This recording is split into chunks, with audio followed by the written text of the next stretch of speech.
Pessoal, bom dia. Hoje a gente vai falar um pouco sobre sucessão ecológica, tá? Sucessão ecológica é todo o processo de desenvolvimento de florestas, de uma vegetação primária ou secundária, tá? E a gente vai entender um pouco sobre como isso funciona. Imagina que a gente tem uma floresta, né? Em pé, bonita, verde, alta. Aquilo ali passou por todo um processo para se desenvolver e chegar no estágio que ela está atualmente, né? Que é o que, quando ela está alta, frondosa, bonita, é o que a gente chama de clímax, né? E hoje a gente vai ver como que esse processo se dá.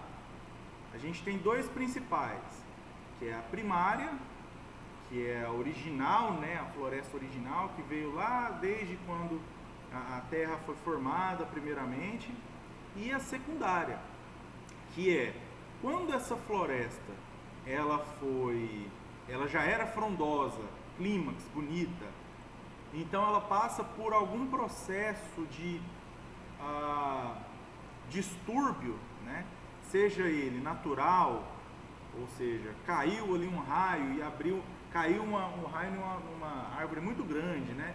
E essa árvore caiu e junto na queda dela, ela levou muitas outras árvores e espécies. E abriu-se então a clareira. Isso é um processo natural de desmatamento, né? Ou por questões antrópicas, questões que o ser humano, né, foi ali e desmatou. Isso, né, já é uma questão não natural, então é antrópico. Então a gente tem esses dois tipos, né? E aí, então quando a floresta surge originalmente, lá desde o nascer, né, do planeta Terra, ela é chamada de floresta primária. Quando a floresta passa por esse distúrbio, seja natural, seja antrópico, ela é formada, né, de novo, daí ela é chamada de floresta secundária. E para que esse processo, para que a floresta saia então desse processo de solo exposto, de clareira, até ela chegar nesse período que ela está clímax, né, que ela está essa floresta frondosa, cheia, a gente chama esse processo de sucessão ecológica, perfeito? Que é então o processo natural de mudança na estrutura de uma comunidade ecológica ao longo do tempo. Perceba que eu estou falando aqui sobre comunidade ecológica, tá? Então a gente tem os indivíduos, perfeito? Temos os indivíduos aqui, cada um desse aqui vai ser um indivíduo. E aí quando a gente pensa ele de uma maneira integrada, a gente chama então de comunidade, perfeito? Então a gente vai ver como que essa comunidade se desenvolve com o passar do tempo. E isso a gente chama de sucessão ecológica, perfeito? Então, como que as florestas se formaram até elas chegarem no que é hoje? A gente sabe que parte da Amazônia, inclusive, era mar, era oceano, né? Antes de a gente ter essa configuração continental que a gente tem hoje, era oceano. Então, quando o oceano sai, ele deixa a rocha nua, o solo nu, né? Mas em alguns casos a gente tem a rocha nua. Essa rocha nua, ela é chamada de ecese, né? Até o processo de intemperismo e danificando essa rocha, por exemplo, chuva, sol, vento, e danificando essa rocha e conseguindo lapidá-la de maneira a deixá-la um pouco mais porosa, certo? Quando ela se torna um pouco mais porosa, ela consegue absorver um pouco mais de umidade, entram em papel os líquens, né? Que eles começam como colônias de micro-organismos que vão evoluindo, né, até microfito-organismos ali, que vão evoluindo até se tornar organismos multicelulares e vão conseguir colonizar essa rocha bruta. Quando eles colonizam essa rocha bruta, né, aí a gente começa um processo, per se, de colonização vegetal. Provavelmente você já andou aí, né, na cachoeira, ou rocha, né, que passa água em cima, cria uma camada, não cria? Aquela camada ali é chamada de líquen. Aquela camada que o pessoal fala, opa, cuidado aí que você vai escorregar. Aquele limo que cria ali, aquilo ali são os líquens, né? São organismos vegetais, né, que eles conseguem colonizar essa rocha bruta. E a partir do momento que eles conseguem colonizar essa rocha bruta, inicia-se o processo então de ecese, certo? Que ele vai conseguir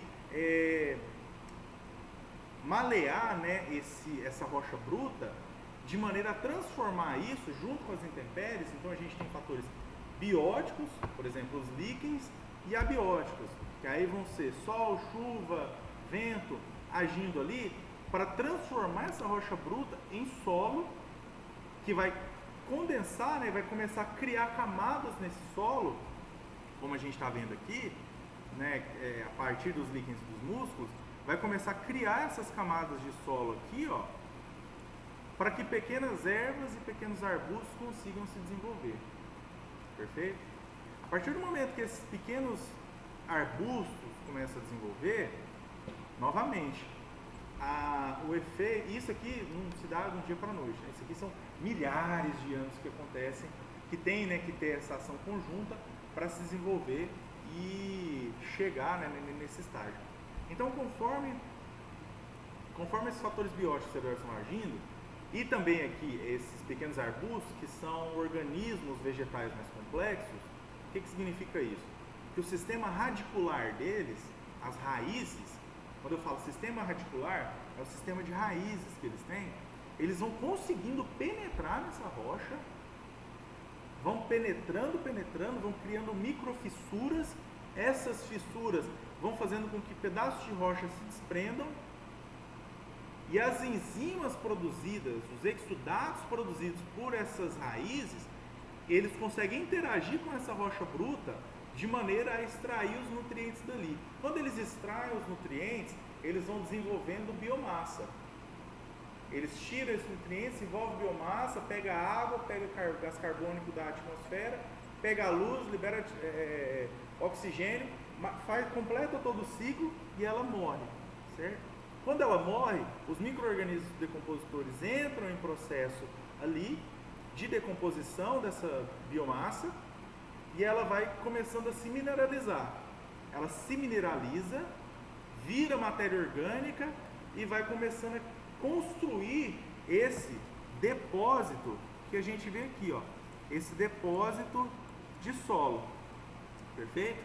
Lembrando que isso acontece milhares e milhares de anos. A gente entra então, né, sai desse período de ecese, que é a colonização da rocha bruta por líquens e musgos e pequenos arbustos, né, e ervas, e a gente passa para a etapa de série, né, que já é um solo com os perfis A, B, C, que ele vai ter uma profundidade maior, ele vai ter uma capacidade, o leito rochoso continua aqui, perfeito? Então ele tem uma capacidade de percolação da água e também armazenamento da água nesses limites mais inferiores. Com isso,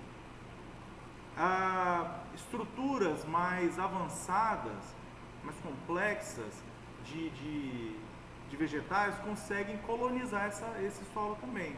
Começa ali com matagal e arbustos, principalmente, né, aqui grandes gêneros arbustoides, que começam com gêneros arbustoides de gramíneas.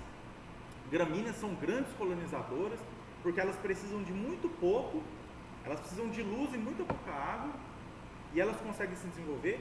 E o sistema radicular de gramíneas, se você já tirou uma gramínea, né, você vai ver que ela é muito difícil puxar uma gramínea do chão, é muito difícil. Por quê? Porque o sistema radicular dela é multifasciculado, tem milhares de ramificações, e elas não são pivotantes, elas não crescem. O que é o pivotante? Pivotante é o sistema radicular, né, que ele cresce para baixo, tá? O sistema das gramíneas, ele é fasciculado, ele cresce para todas as direções, inclusive para baixo, tá? mas ele é mais superficial aqui. E ele vai se ramificar, né, em milhares de raízes, né, e vão se agregar a esse solo. Então por isso que é tão difícil você puxar uma touceira, né, de grama do chão. Quando elas entram em ação aqui, imagina que essa raiz ela não é infinita.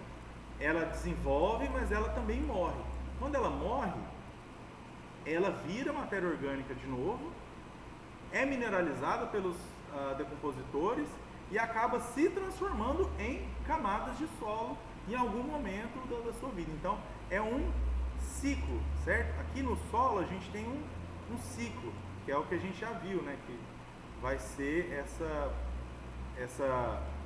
essas etapas de mineralização.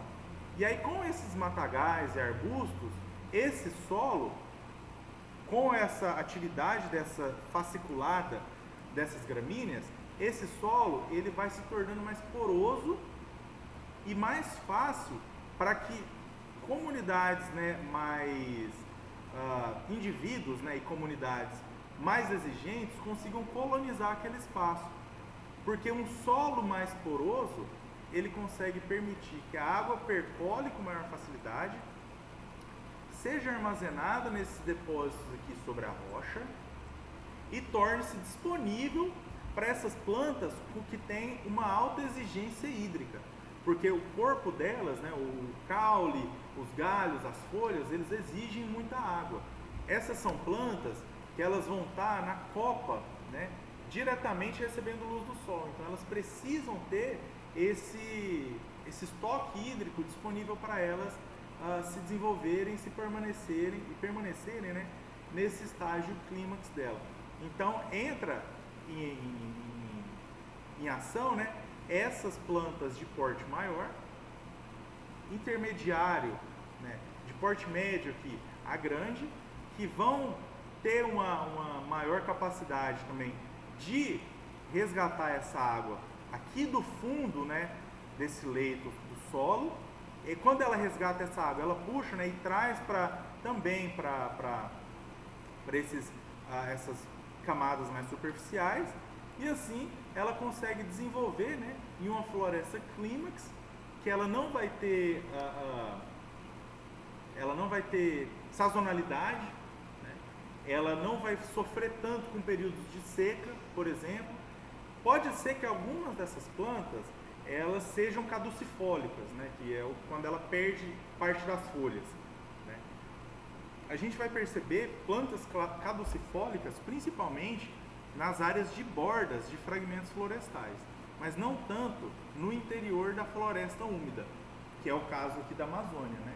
Dentro das florestas úmidas, a gente percebe uma grande camada sobre o solo aqui, por exemplo, de matéria orgânica, perfeito? Essa matéria orgânica, ela tem algumas funções. Quais são elas? Dentre diversas, né, como regulação da temperatura, manutenção da biodiversidade de micro-organismos ali, ela funciona muito para reter umidade. Então ela faz com que esse estoque de água não fique só aqui embaixo, mas fique disponível nessas camadas mais superficiais, para que esses arbustóides, por exemplo, as samambaias, né, tenham acesso a ele. Então, isso aqui, o interior dessas florestas úmidas, é perfeito para a samambaia.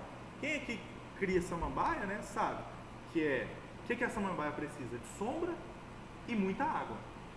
Você precisa aguar ela umas 2 vezes ao dia, principalmente agora nesse período que a gente está entrando, né, junho, julho, agosto, setembro, que fica muito seco.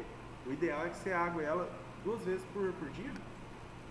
Então esses arbustóides vão se desenvolver, elas têm um processo de vida mais curto. Vocês vão perceber também que quem aqui, né, já mexe com samambaia percebe que ela perde muitas folhas, né, nesse período de seca, ela perde muito, e essa folha que ela perde, ela volta para essa camada de matéria orgânica e é então reciclada também, né, a nutrientes para essas plantas maiores, né, e também essas outras plantas arbustóides aqui.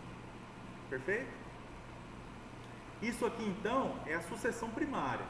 O que é a sucessão primária? Ela vai ocorrer em áreas estéreis, onde não existia vida anteriormente. Por exemplo, rochas expostas e dunas de areia, né? Então sai da rocha nua, rocha crua, e se desenvolve, né, até a floresta clímax, né, que é essa floresta grande, frondosa, bonita que a gente tem. Além, né, essas etapas, né, ela não necessariamente ela vai acontecer em rocha nua, né, mas ela pode acontecer também em lagos recém-formados, por exemplo, né. E aí, gente, o lago pode ser formado por diversos motivos, né. Por exemplo, os caminhos de rios. Rios, eles não é muito difícil um rio que segue o mesmo caminho a vida inteira. Eles criam os famosos meandros, né?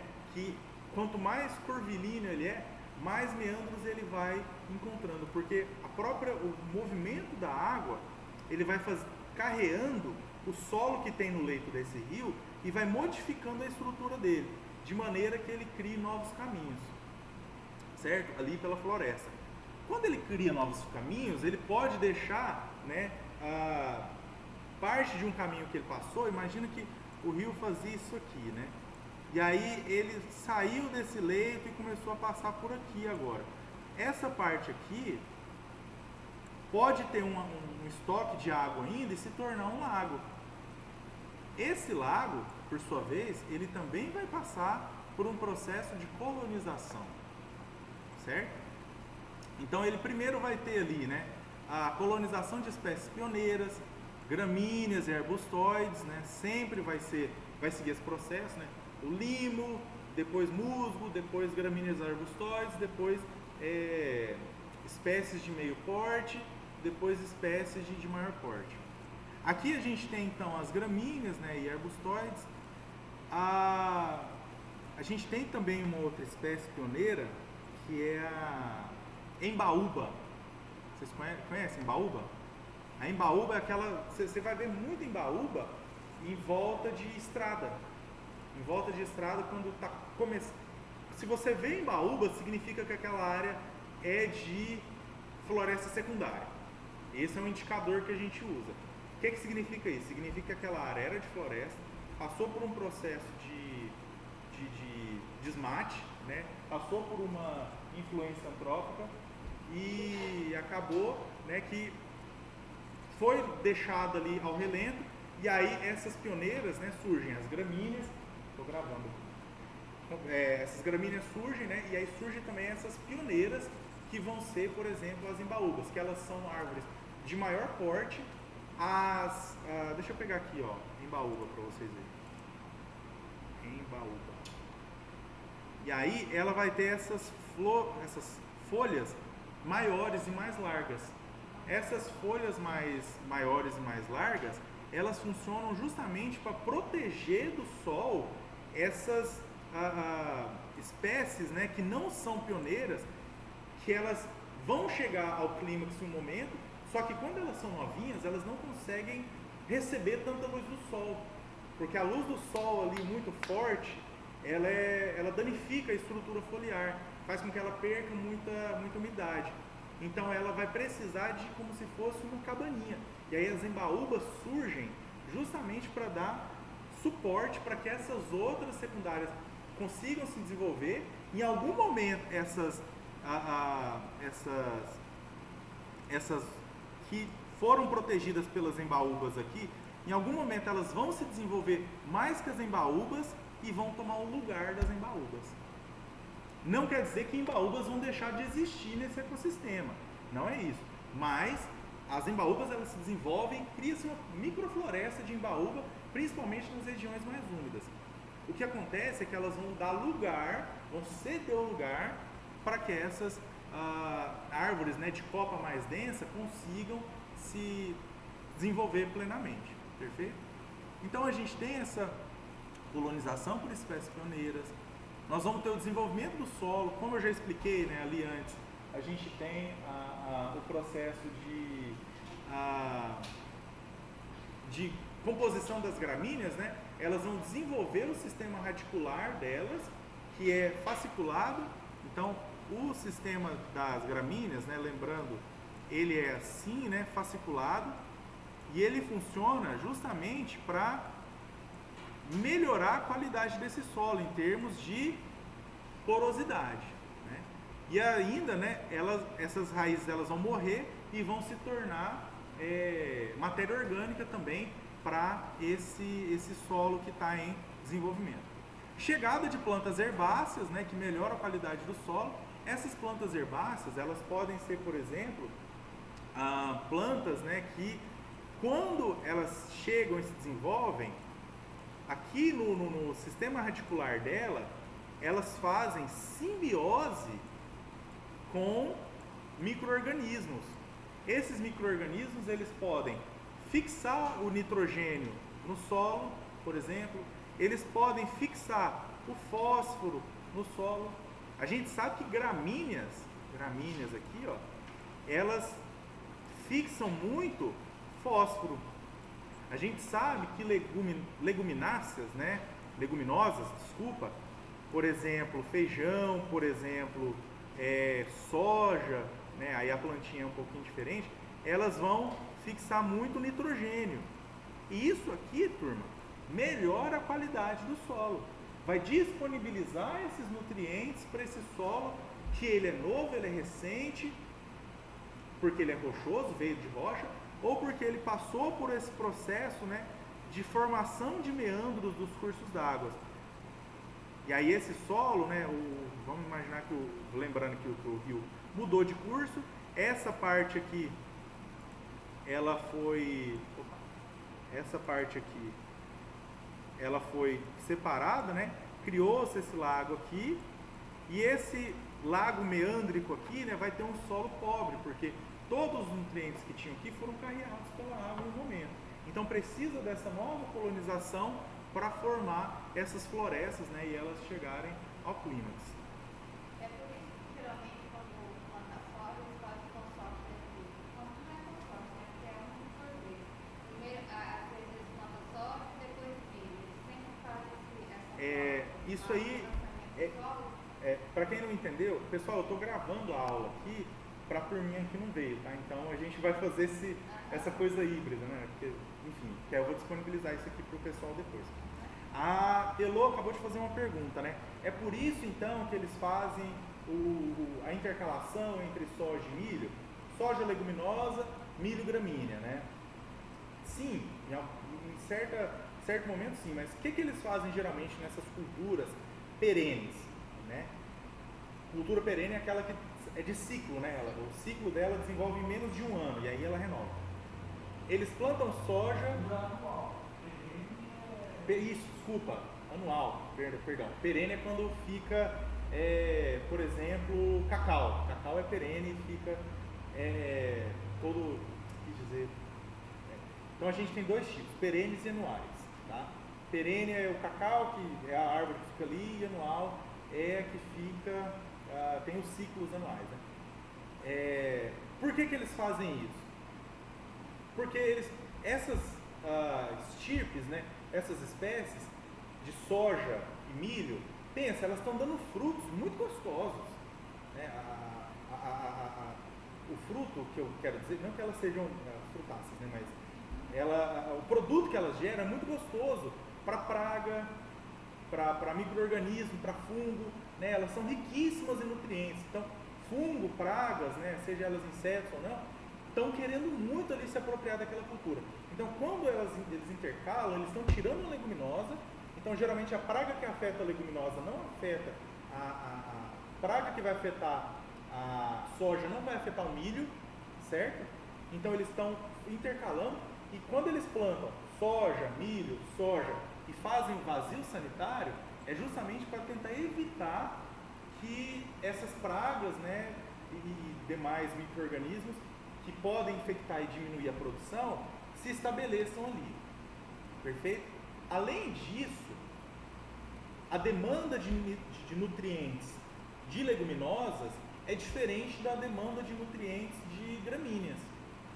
Então, quando você intercala, você permite que, por exemplo, os nutrientes que eram muito exigidos pela soja, eles consigam ser reabastecidos com o estoque, né? Porque eles deixam a palhada, né? O famoso plantio direto. Eles vão conseguir retornar e ser mineralizados pelo solo enquanto o milho se desenvolve e usa os nutrientes que ele precisa usar. Perfeito? E aí a gente entra com o vazio sanitário, que aí é a atividade do sol, que tem ali luz UV, que é para matar as pragas, matar os micro-organismos que podem afetar essa produção, perfeito? E aí a gente entra de novo com o processo do plantio, né? E também que geralmente esse vazio sanitário ele vai começar ali por volta de junho e vai voltar por meados de setembro, né? Geralmente são 3 meses, que é a época de seca, né, no país. Então não vale muito a pena você plantar culturas anuais, né, nesse período, porque senão você vai ter que gastar muito com o quê? Irrigação. Você gasta muito com irrigação, então não vale a pena. A ideia é que você use, né, do efeito natural das precipitações, das chuvas, para abastecer solo e dar água para a sua plantação, porque senão o dia fica muito custoso. Perfeito? Então aqui a gente tem o exemplo de lago, né? A gente tem também o processo de dunas de areia, né, que segue o mesmo padrão, e o exemplo de florestas que a gente acabou de discutir. Perfeito? Então, a gente viu a formação de florestas primárias, né, que ela vai vir ali de um ambiente natural, seja ele rochoso, né, ou não, e vai se desenvolver em uma floresta clímax, perfeito? E aí a gente tem também a sucessão secundária, ou florestas secundárias. A floresta secundárias, ela vem dessa floresta madura, aqui, né? Então o primeiro estágio dela já é a floresta madura, já é a floresta clímax, perfeito? Então a gente tem essa floresta plena aqui, frondosa, e aí entra um elemento que causa um distúrbio. Qual que pode ser esse distúrbio? Como a gente viu lá atrás, ele pode ser natural ou ele pode ser antrópico. Ele pode ser feito pelo ser humano. Natural, por exemplo, qual que é o exemplo de degradação, de impacto, né, que vai abrir uma clareira, vai causar um desmatamento natural? Vocês pensam aí?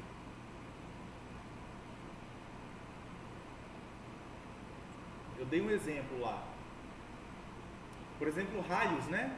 Cai um raio lá, ou ventos muito fortes. Isso. Caiu um raio, ventou muito forte, uma chuva muito forte. A gente vê que árvores caem, né? Quando essas árvores... Ela pode morrer naturalmente, perfeito. Isso. Quando ela cai, essas árvores muito grandes, elas geralmente abrem clareiras naquele ambiente, perfeito? Elas abrem clareiras. Quando abriu essa clareira natural, o que a gente vai ter?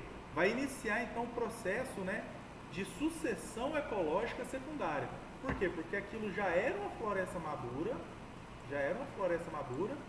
teve distúrbio, e aí ela vai começar todo o processo de recolonização naquela área. A gente vai ter também, né, o estabelecimento de espécies pioneiras, vai ter aqui, né, a formação dessas espécies pioneiras que vão ter uma folhagem mais larga, vão ser mais resistentes ao sol, para dar suporte para essas espécies secundárias, né, virem, se desenvolverem e tomarem então o lugar dessas espécies pioneiras, certo?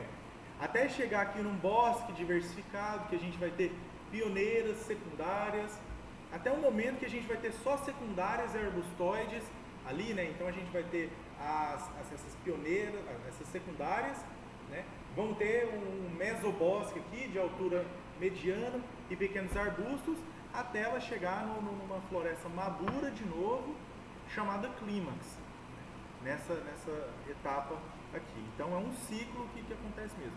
E isso pode acontecer também não só em casos naturais, mas podem acontecer também em casos de o Alan, ele tem uma propriedade rural e aí ele teve que fazer a inscrição dele no CAR, que é o Cadastro Ambiental Rural, né? Aí o que acontece?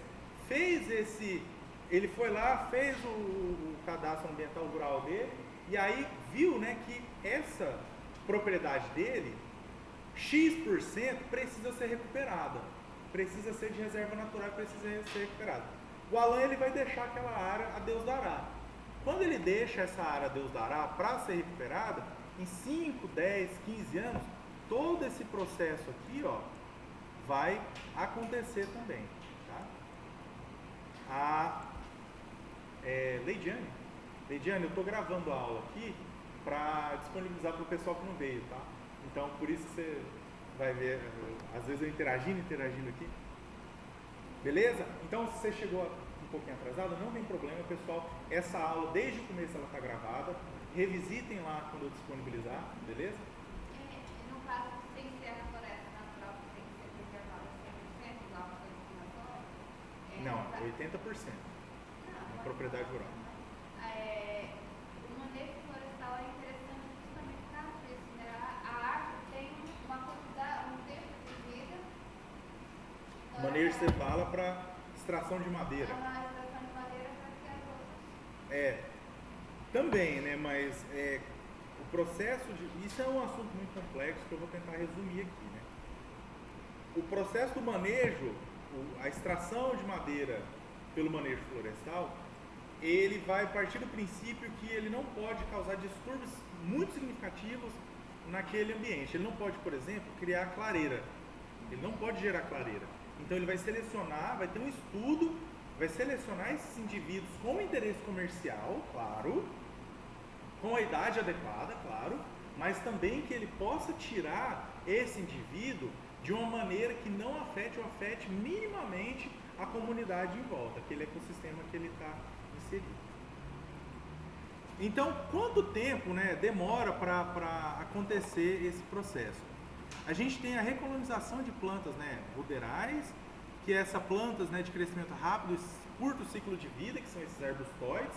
Eu dei o exemplo aqui, por exemplo, né, da samambaia, né, que ela cresce, ela vai crescer na sombra ali, ela cresce, ela se desenvolve, mas quem cuida aqui de samambaia sabe que tem uma época que ela começa a perder, né, as folhinhas e tal. É normal aquilo de samambaia, se você estiver aguando 1 ou 2 vezes ao dia, né, nessa época de seca, e ela estiver fora do sol e começar a perder essas folhas, vai lá, joga um NPK, dá um complemento para ela, faz uma garrafada de casca de banana, né, de casca de ovo, né, joga ali, e você vai ver que ela vai recuperar, mas mesmo assim ela tem um processo de perda de folha, essas folhas elas vão morrendo, tá?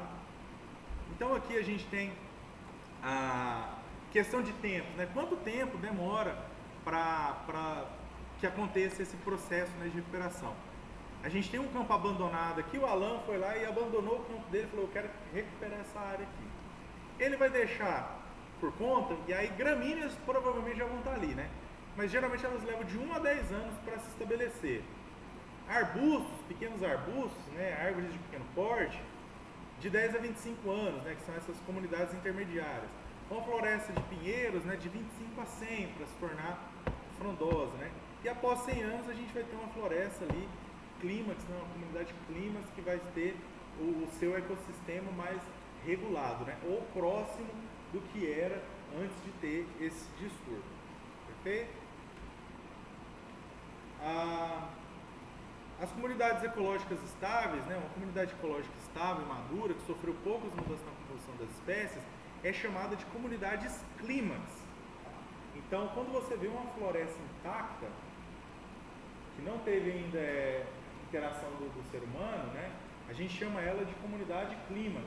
Pode entrar, turma. A gente chama ela de comunidade clímax, né? E quais são essas características? Alta biodiversidade, então a gente vai ter alta biodiversidade de plantas, de espécies vegetais, espécies animais, alta estabilidade ecológica, então as raízes, por exemplo, elas vão ser mais profundas e vão conseguir fixar mais essa planta no solo e também retirar água e nutrientes desse solo, e vai ter um equilíbrio entre produção e decomposição. Então ela vai conseguir produzir, né, a sua biomassa. Vai ter algumas que vão ter um período de senescência vegetal, que é justamente essa perda de folhas. E essa perda de folhas, gente, é muito interessante A gente percebe, eu tenho uma primavera em casa, ela está começando o período de senescência dela, começou a seca, que é o que? Perder folhas.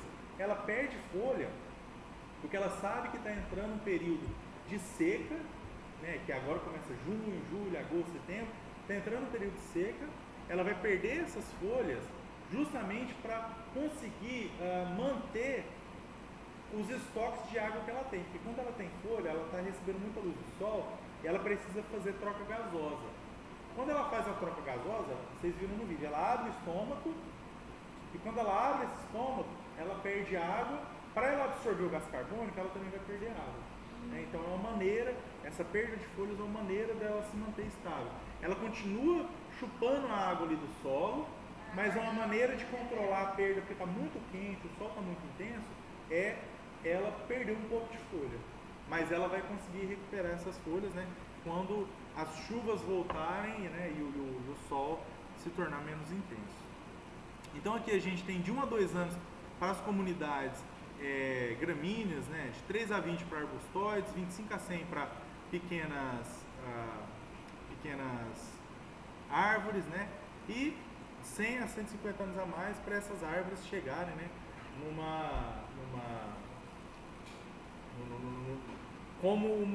ficar adulta, né, e plena como uma castanheira, por exemplo, atingir mais de 60 metros de altura. E quais os fatores bióticos, né, que vão influenciar essa sucessão? Por exemplo, competição, né, a disputa por recursos como luz, água e nutrientes. Tem algumas plantas que elas, nesse processo de competição, os pinos, eles são muito assim. Eles liberam alguns exudatos, né, no solo, que impede que no raio que eles estão, outras plantas venham e colonizem aquele pedaço do solo. Eles liberam substâncias tóxicas para micro-organismos e outras plantas, para que aquele espaço seja só dele. Então por isso que você vai ver pouca erva daninha, né, em plantação de pinos, porque os bichos, essas espécies, eles conseguiram se desenvolver de maneira, né, a evitar essas competições. Predação, né, a influência de predadores na composição da comunidade, por exemplo, lagartas, formigas, né, também vão fazer esse processo de predação para tentar controlar ervas daninhas, né, porque a erva daninha, se você deixar, ela toma conta ali, principalmente se ela for invasora daquela comunidade. O que é uma planta invasora, turma? É uma planta que ela não pertence naturalmente àquela comunidade. Como que ela pode ser inserida ali, professor? De diversas maneiras. Ela pode ser levada ou por ação humana, né? Ou ela pode ser levada por bichos. O passarinho foi, comeu ali a semente de uma espécie, voou porque ele está migrando e ficou ali no organismo dele. Ele pousou a 200 quilômetros, né, que ele viajou o dia inteiro. Quando ele pousa ali, ele faz cocô, cai uma semente. Já era, sabe? Imagina 100 passarinhos fazendo isso, né? De milhares que viajam. Você já tem ali várias plantas que podem ser invasoras e elas vão se desenvolver naquele ecossistema e vão provavelmente, né, tirar nutrientes e espaço de luz, de acesso a outros fatores, né, importantes para o desenvolvimento dessas plantas se desenvolver. Simbiose, que são essas relações benéficas entre espécies, né? Por exemplo, as leguminosas, elas interagem muito com bactérias do gênero Rhizobacter, que essas Rhizobacters, né, essas bactérias, elas vão criar pequenos nódulos na raiz, soja, elas vão criar pequenos nódulos nessas raízes, como vocês podem ver aqui, ó. E esses nódulos, eles vão fazer a fixação biológica de nitrogênio, de maneira que não precise ser feita a adubação com nitrogênio. Então aqui a gente tem, ó, os nódulos, né, aqui, ó.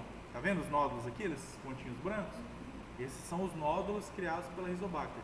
E aí a bactéria tá legal, ela tá ótima ali, porque ela tá tendo, né, o nutriente, os açúcares providos pelas raízes dessa leguminosa, e a planta está se beneficiando porque essa bactéria está pegando o nitrogênio da atmosfera, o nitrogênio que está nesse solo, e fixando e disponibilizando para ela se desenvolver, né? A gente, de forma natural, a gente lembra que nitrogênio é importante para as plantas, por quê? Sim, mas por quê? Termos metabólicos. A gente discutiu aqui. O que o nitrogênio compõe? Não. Nitrogênio compõe os aminoácidos, lembra? E aí agora, o que os aminoácidos vão compor, turma? O que eles vão ajudar a construir? Aminoácidos ajudam a construir proteínas, né, turma? E aí agora outra pergunta. Vamos lá, pessoal. Que proteína que é muito importante para a estrutura da planta? Começa com L, turma. Que eu falei que se assemelha a... Lembra que no nosso corpo a gente tem uma proteína estrutural, que é a queratina, que está na nossa unha, no nosso cabelo, que está nos nossos ossos. Elas ajudam a compor nossa estrutura, né? Tudo que é mais firme, tudo que é mais duro, de proteção. A planta também tem uma proteína similar, que é a lignina. Lembram? A lignina. Agora lembra, né? Por quê? Porque as plantas elas têm muitos açúcares, né? A planta é composta por muito açúcar.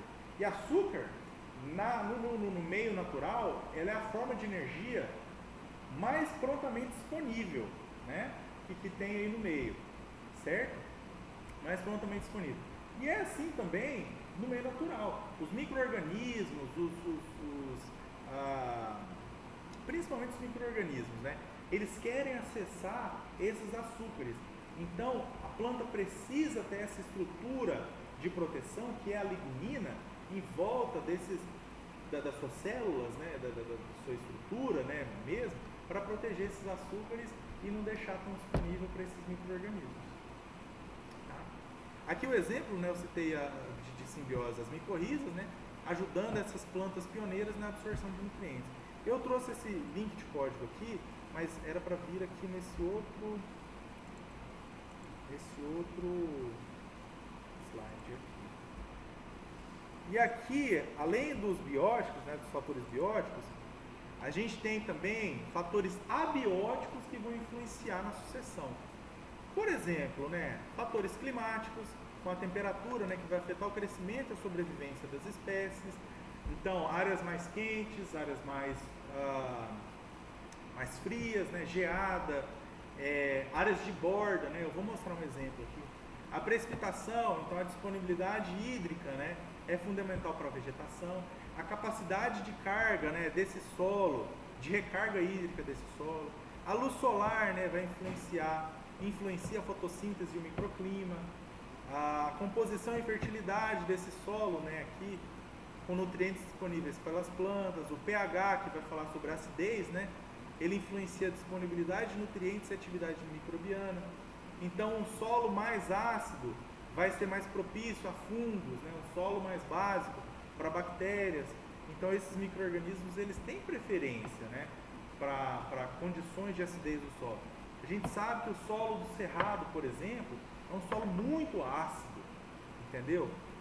Então, certas plantas não vão conseguir se desenvolver lá.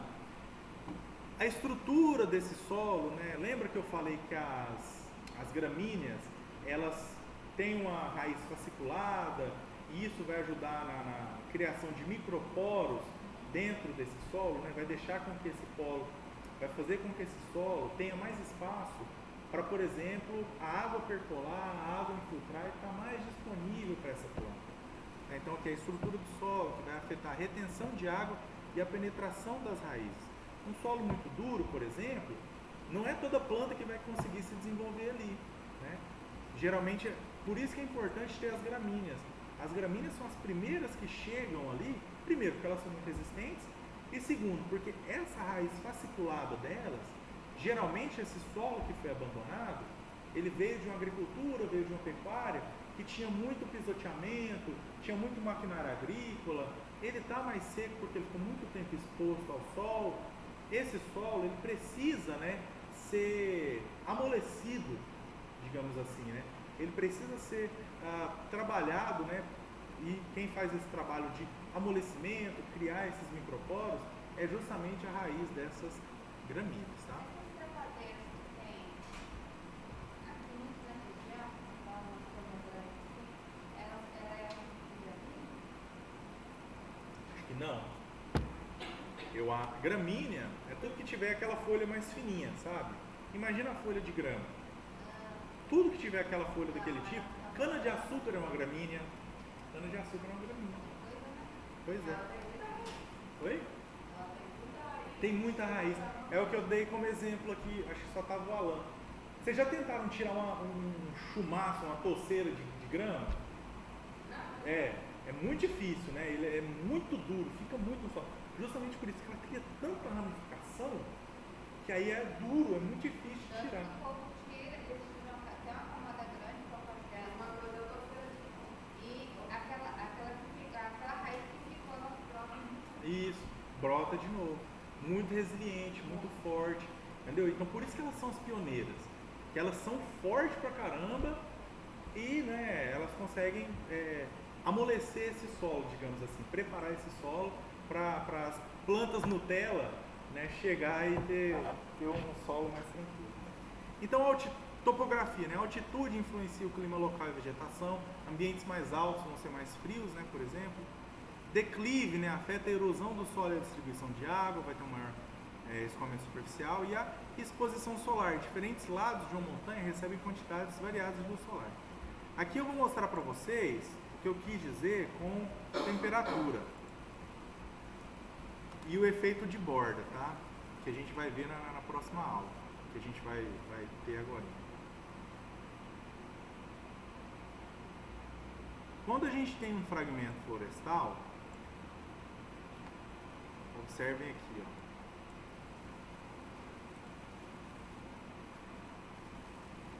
Isso aqui, ó, é um fragmento florestal, tá vendo? A gente tem antropização em volta, temos pastagem em volta, tá vendo aqui?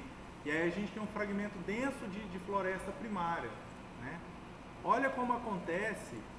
Eu vou ativar a temperatura aqui, uma camada de temperatura. Olha aqui como que acontece. Deixa eu esticar isso aqui.